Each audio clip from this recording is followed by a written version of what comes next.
Senhor, meus irmãos em Cristo Jesus, obrigado por estar aí. Nossa lição hoje é a lição número 8. Nosso tema, confiar no Senhor em todo o tempo. Quem vos fala é o vosso irmão em Cristo, professor Ronald. Muito obrigado mesmo por você estar presente aí para aprender da palavra. E também eu convido você a se inscrever em nosso canal. Inscreva-se em nosso canal, deixe seu joinha, sua curtida, ligue o sininho aí para você ser notificado todas as vezes que lançarmos uma lição nova, ok? Deus abençoe. Então nós vamos já para a lição de hoje. Nosso texto áureo de hoje está em Salmos 46, versículo 1, que nos diz: Deus é o nosso refúgio e fortaleza, socorro bem presente na angústia.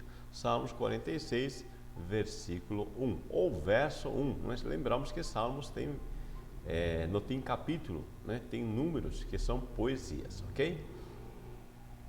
A nossa verdade aplicada disse que a confiança em Deus nos faz perseverar nos propósitos de Deus, mesmo na crise. Olha que verdade aplicada linda.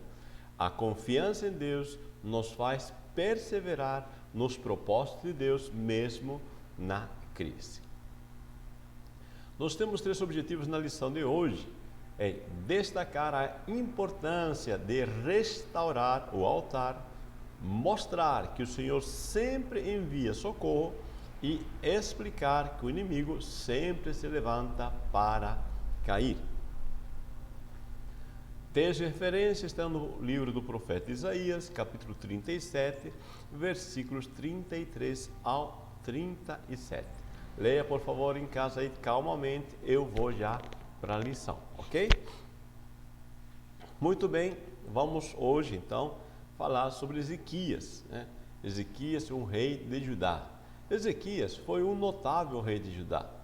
Ele aprendeu, né, a priorizar, ele priorizou o que era reto diante do Senhor e mediante isto restaurou o serviço no templo e se esforçou para levar o povo ao Senhor e confiou em Deus. Essas são as características gerais, tá, de Ezequias, um grande rei de Judá. Nós vamos ver no capítulo 1, tá, algumas questões gerais, né? Um jovem rei para Judá, Ezequias, como ele se volta para o Senhor, como era preciso reparar o templo e um conserto divino em meio à crise. Ezequias voltou-se para o Senhor. Disse assim: o rei Ezequias foi o 13º rei de Judá e reinou por 29 anos. E seu reinado foi marcado por grandes desafios, mas também por grandes demonstrações de fé e fidelidade à aliança do Senhor. Bom, eu lembro a vocês, se você não entender a questão de reino de Judá, reino de Israel, reino do norte, reino do sul, se você não entender, veja a nossa lição anterior, que nós fizemos um mapinha, deixamos lá um mapinha, aliás, dá para você diferenciar o que é reino do norte e reino do sul. E o rei de Judá, que é reino do norte, aliás, reino do sul, né? Esse é o rei Ezequias. Rei Ezequias, rei de Judá, reino do sul, ok? Ele reinou então por 29 anos. É uma coisa interessante que a vida proporciona a todos nós desafios, né? E quanto mais grande o desafio, é interessante, existem maiores ou mais grandes demonstrações de fé e fidelidade. Ou seja, eu quero dizer, como vai ser a tua reação aos desafios da vida? Podem ser, tá, 2 opções, né?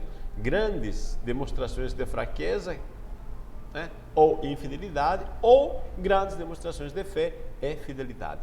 Então nós temos escolhas de como reagir diante das crises, diante dos desafios. E aqui nós vamos ver uma pessoa que escolheu enfrentar os desafios de uma forma de fé, tá? Com uma postura de fé e fidelidade. Era preciso reparar o tempo.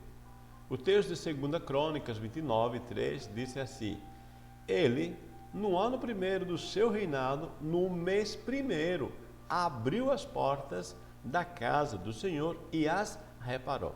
Olha, eu quero que você perceba aqui a prioridade. O rei Ezequias, no primeiro ano, no primeiro mês, você percebe que a palavra de Deus deixa enfatizado que Ezequias tinha uma prioridade. A prioridade dele foi abrir as portas da casa do Senhor e as reparou. A primeira coisa que aprendemos aqui, meus amados irmãos e irmãs, é você ter prioridades. Que prioridades você tem? Segunda questão, não é só ter prioridades, mas que prioridades você tem, isso vai provocar os resultados, tá? Ezequias aqui tem uma prioridade, que é abrir as portas da casa do Senhor e as reparar. Ou seja, é uma questão espiritual. É uma postura espiritual, tá? Lembra de Apocalipse, capítulo 2, versículo 5? Olha só. Lembra-te, pois, de onde caíste e arrepende-te e pratica as primeiras obras. Olha só o que Jesus, o que o Espírito Santo, tá, está dizendo para essa igreja em Apocalipse 2:5. Lembra-te, onde caíste. Ou seja, está dizendo, houve um tempo, que você estava bem espiritualmente e você fechou, vamos dizer assim, como se fosse o templo, tá? Fechou as portas da comunhão com Deus. Onde que foi isso? Que tempo que foi?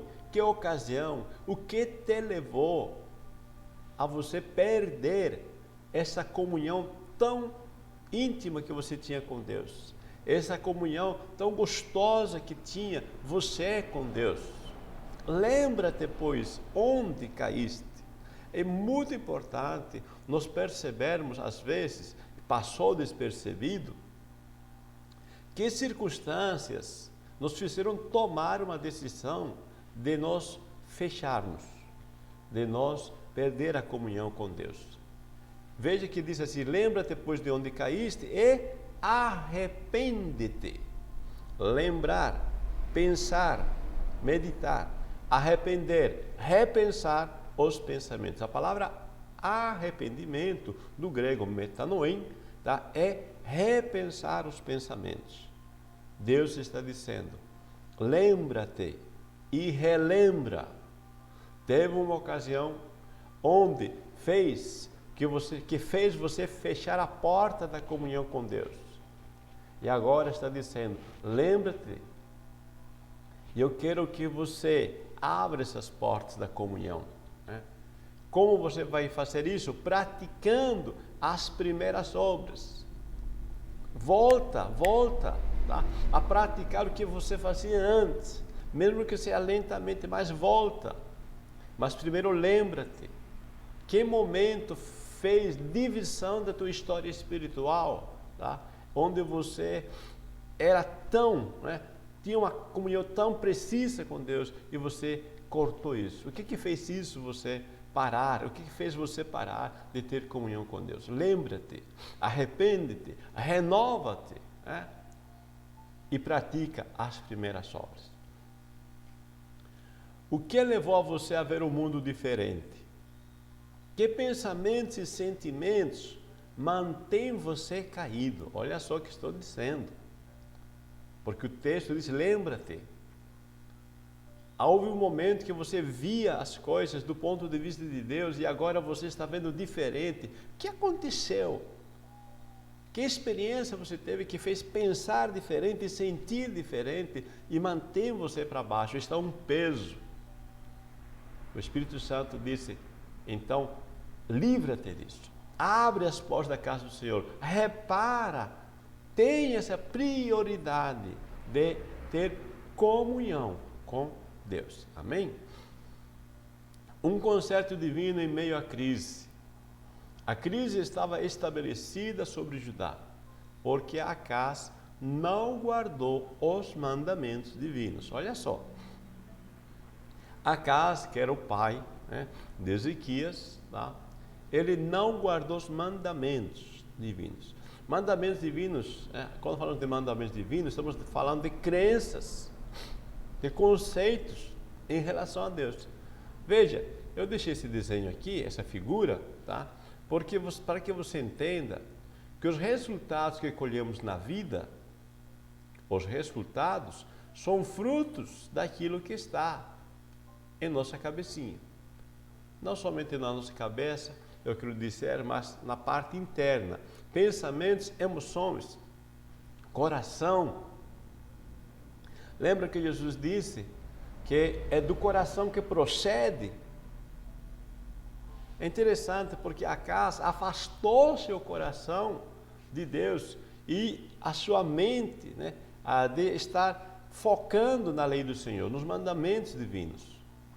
E isso trouxe resultados negativos.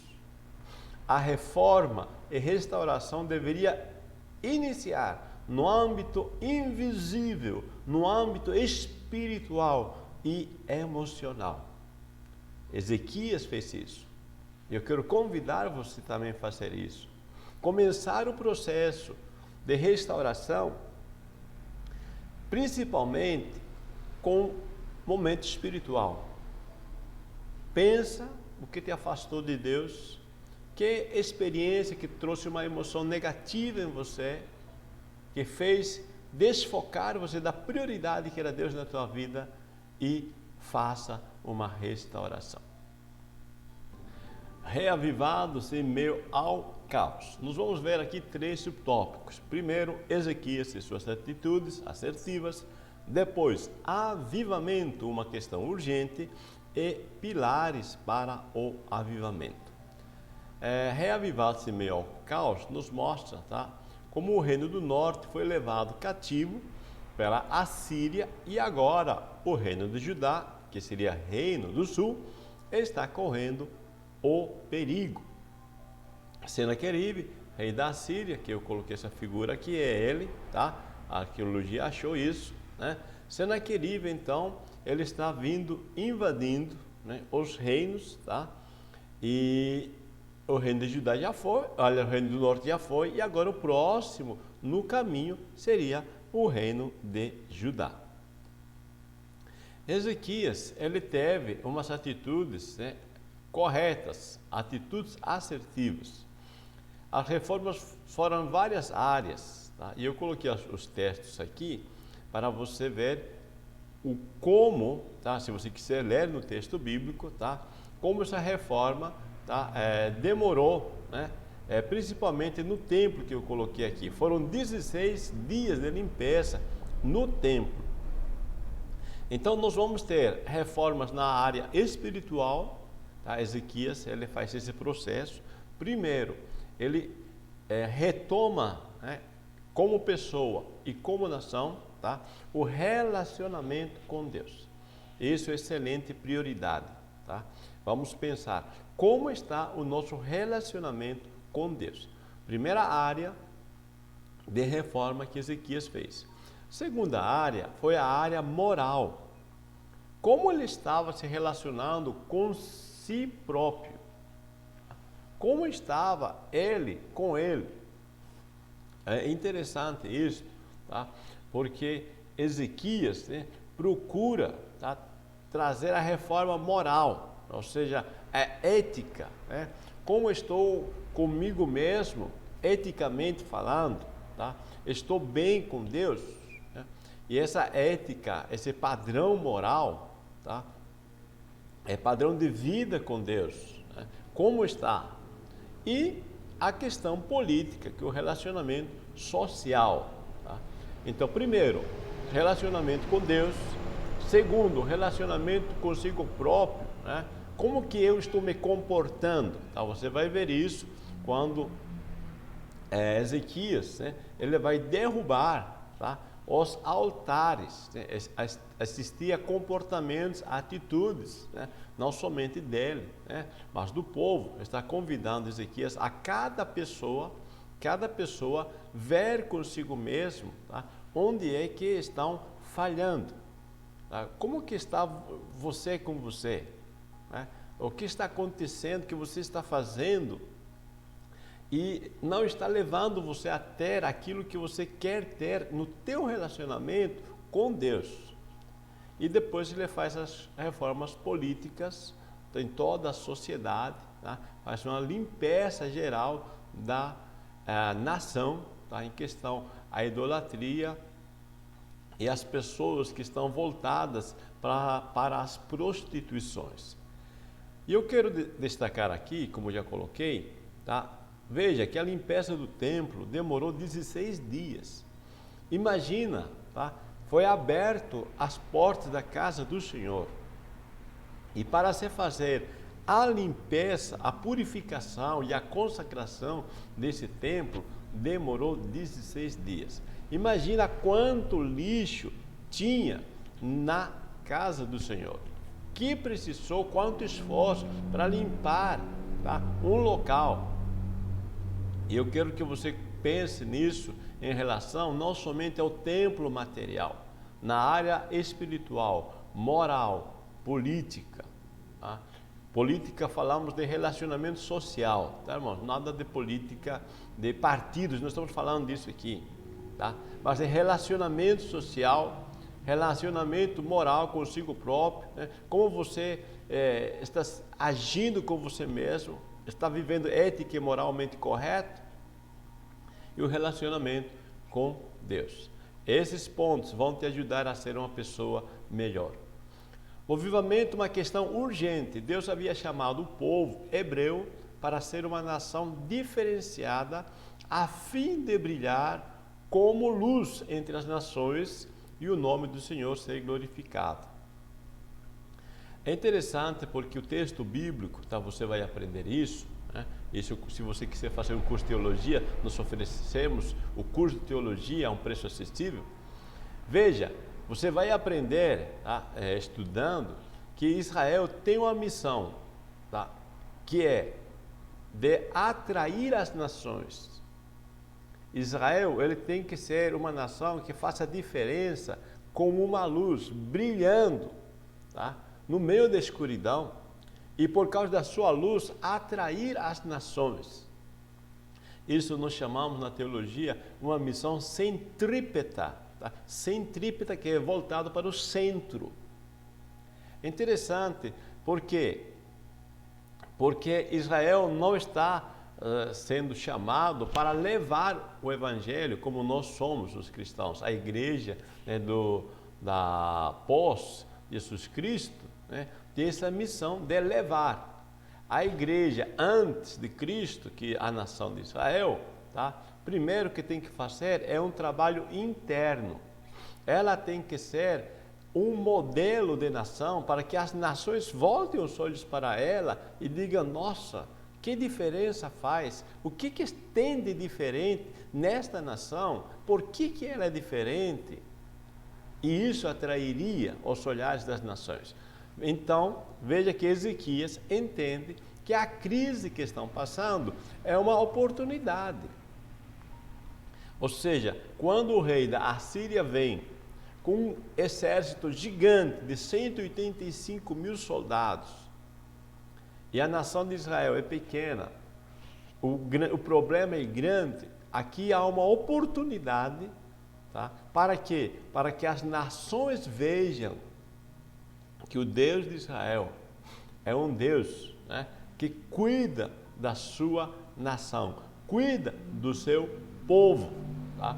É uma forma de brilhar no meio da escuridão.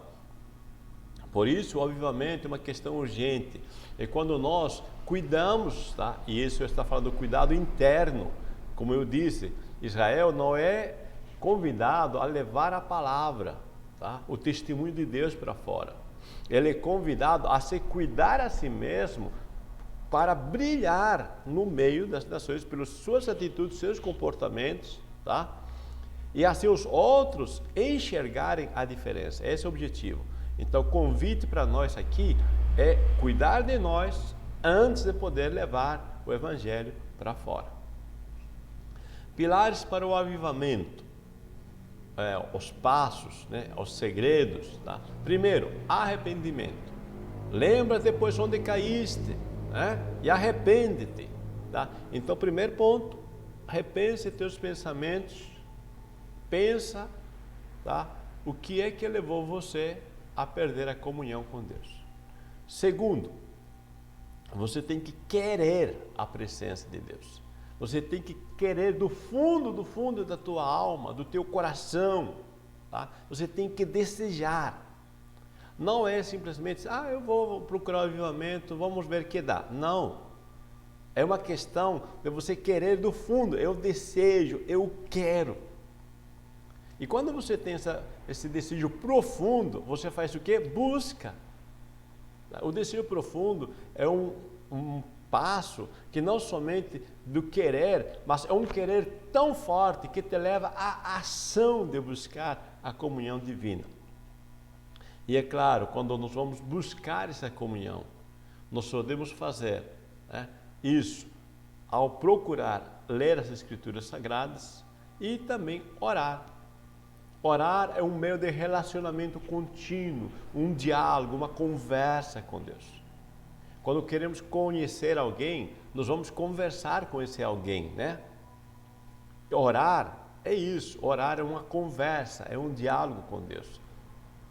Quanto mais eu conversar com Deus, procurar a sua comunhão e demonstrar o quanto eu quero essa presença e me atrever a pensar, o que tem me afastado de Deus, desafiar meu conceito, tá, das minhas verdades, porque às vezes eu tive alguma experiência que eu pensei que era verdade e não era verdade, e essa verdade me afastou de Deus. Pense um pouquinho. Tá? Pense um pouquinho o que fez você parar de ser aquela pessoa que tinha grande comunhão com Deus. Um socorro bem presente. Afrontas uma arma diabólica apresentando as cartas ao Senhor, da humilhação à exaltação. Quando tudo parecia estar bem, Senaqueribe, rei da Assíria, apareceu querendo invadir Jerusalém. Interessante, né? Ezequias fez a reforma espiritual, moral, política, e tudo está indo bonitinho. Aí aparece o inimigo. A crise, o problema, Senaqueribe, ele quer invadir Jerusalém. E ele vai agir, olha só a astúcia de Senaqueribe, tá? Antes dele invadir, antes de usar a força das armas, da espada, do arco, a flecha, né? Senaqueribe vai usar a arma da palavra, afrontas. E isso é interessante, porque palavras têm peso, palavras animam ou desanimam, né? E isso é interessante aqui, tá? O inimigo, muitas vezes, tá, pode simplesmente derrubar você com palavras. E Isaías 36, 11, 12, né, diz que quando o mensageiro Senaqueribe chegou, começa a falar com os judeus em uma linguagem, né, que é da língua dos judeus. E os líderes dizem, não precisa falar na língua nossa, fala na tua língua que não se entende. E o mensageiro disse que ele veio falar palavras que todos entendam. Então o inimigo já sabia, né, como aquele povo captava a sua compreensão e lhes manda mensagem nessa forma. E olha o que o inimigo traz nessas palavras. Ele traz mensagens que faz criar imagens. Aquele povo se veja em situação de decadência. O mensageiro de Senaqueribe, ele disse assim, olha, imaginem vocês, né? Vocês vão estar numa situação, vocês vão ser cercados, e vocês vão chegar a comer, disse assim, para que vocês comam convosco o seu esterco e bebam a sua urina.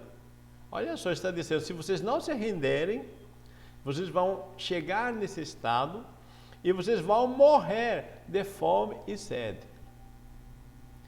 Olha o que estamos vendo aqui, a astúcia de Senaqueribe.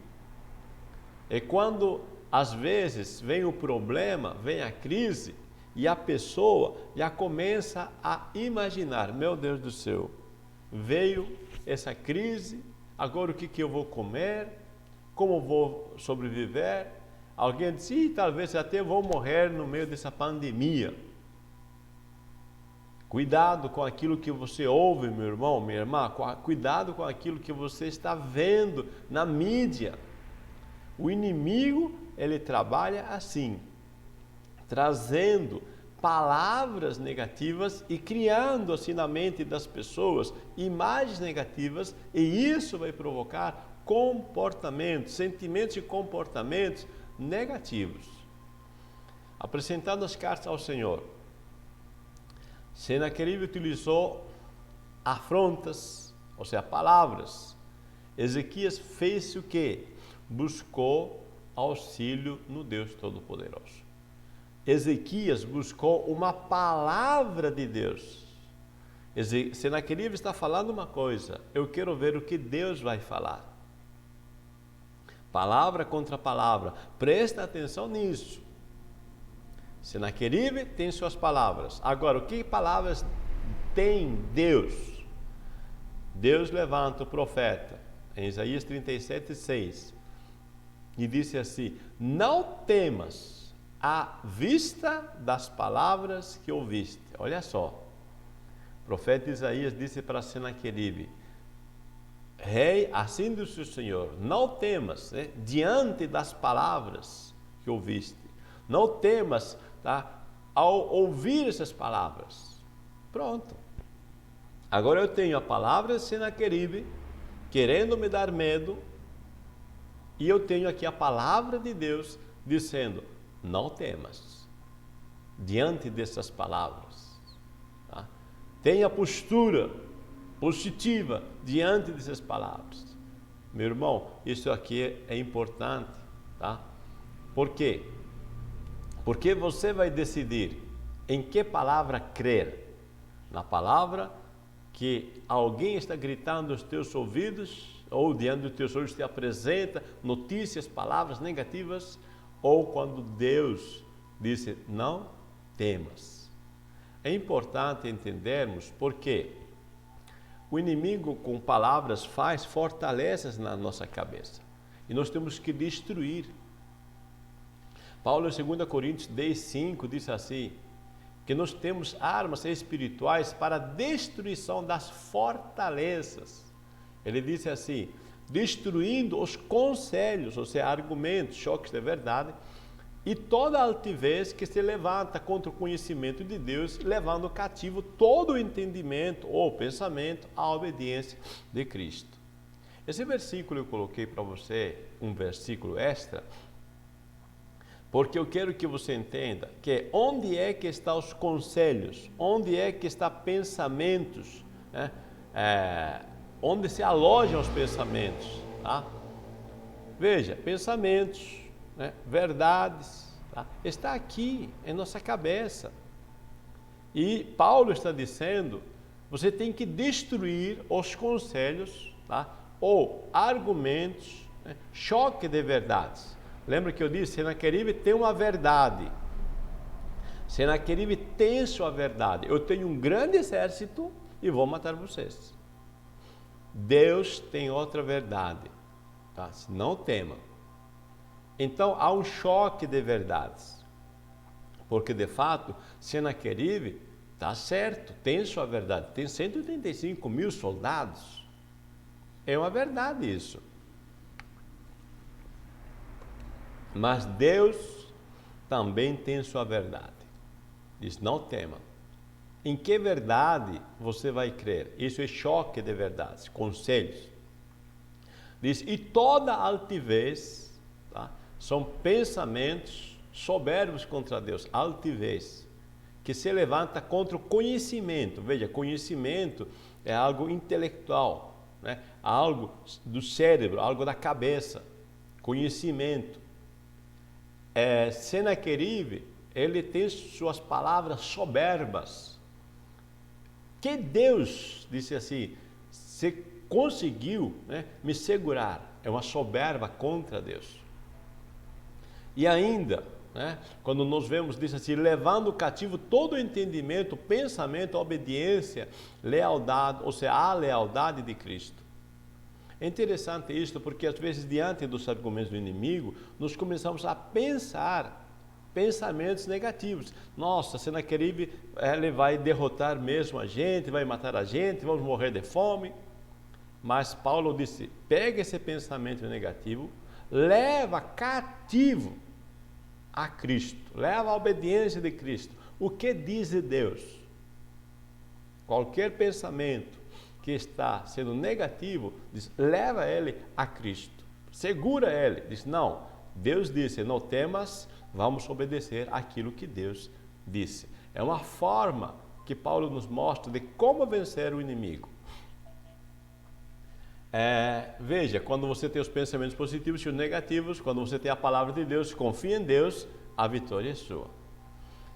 No 3.3, da humilhação e exaltação, vamos ver que precisamos ter postura de Ezequias, clamar, não ceder às afrontas, não tomar partido para a vingança e crer. É o que eu enfatizei no anterior ponto. Qual palavra é verdadeira?